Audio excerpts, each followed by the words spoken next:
আসসালামু আলাইকুম রহমতুল্লাহ। আসলে কিছুক্ষণ আগে এই যে আমি যে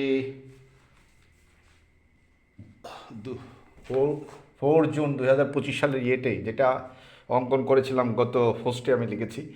কিছুক্ষণ আগে প্রায় 20 মিনিট 25 মিনিট ধরে একটা ভিডিও রেকর্ড করেছিলাম, কিন্তু যারা আমার মোবাইল রেকর্ড করে, সরকারের লোকজন, বিশেষ করে মায়ের গ্রুপ, ওরা সেগুলো চিহ্ন চেঞ্জ করে দিয়েছে। মানে আমি দিতে চাই সবুজ, ওরা নীল করে ফেলে, অথবা এই জাতীয় কিছু। জিনিসটা আমার ভালো লাগে নাই। মনের থেকে বার্তাটা পরিষ্কার করার জন্য, সকলের নিকট ক্লিয়ার করার জন্য আমি কত কষ্ট করি। আর 2 মিনিট করে না, শুধু ইসলামকে বাঁচানোর জন্য। এখানে কি ইসলামের কোনো মেসেজ দিছে? এরা ইসলাম ইসলাম বেশি করে, আর আল্লাহ সেই জন্য আমাকে টুপি না ভরার জন্য এরকম করে। টুপি পরি নেই আমি, নামাজ 5 ওয়াক্ত পড়ি, ঠিক আছে। কালক্রমে আপনারা আস্তে আস্তে আরও বুঝবেন। ধর্ম নিয়ে কথা বলতে চাই না, কিন্তু বেশি বাড়াবাড়ি করলে উচিত শিক্ষা দিয়ে দিবেন। গোয়েন্দা হোক, গণপিটুনির কথা বলেছি এর আগে, সরাসরি হত্যা, কোনো কথা নেই। Anyway, I am really fed up with them. কারণ এত এত কষ্ট করে বার্তা দেই। আজকে এতটা বৎসর কতগুলো মানুষ মারা গেছে, সেই করোনা টরোনা, এইভাবে সেভাবে। আপনারা দেখেন, এর আগে সমুদ্রে জাহাজ ডুবাইতে পারে আমাদের নদীগুলোতে, ছোটো বড় লঞ্চ, ছোটো লঞ্চকে ধাক্কা মারতো।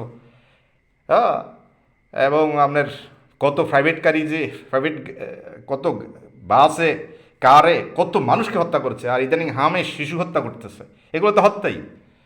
এটা প্রযুক্তির খেলা। আগুন লাগায়, এরপরে যারা আগুন লাগায় তারাই ফায়ার ব্রিগেড কল করে, ফায়ার স্টেশন কল করে, ফায়ার সার্ভিসের লোকজন আসে গাড়ি নিয়ে, এবং এই সেই তারারা দিয়ে মামলা করে।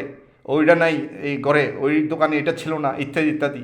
এই সলসাতুরি করে কই এত ঘটনা ঘটে গেল, এত দুর্ঘটনা হলো, এত লোক মারা গেল। সানকারপুরে এই যে কেমিক্যাল ইন্ডাস্ট্রি পাইলো, এখানে এত লোক আগুন লাগাই দিত, আমি তখন হাইকোর্টে বসতাম। তা আপনারা বুঝেন কত লোককে হত্যা করেছে আমাকে ইস্যু করে? আপনাদের কোনো আইডিয়া আছে? হ্যাঁ, ওপরের গোয়েন্দারা এরকম, ঠিক আছে, সেটা তো আল্লাহ দেখবেন।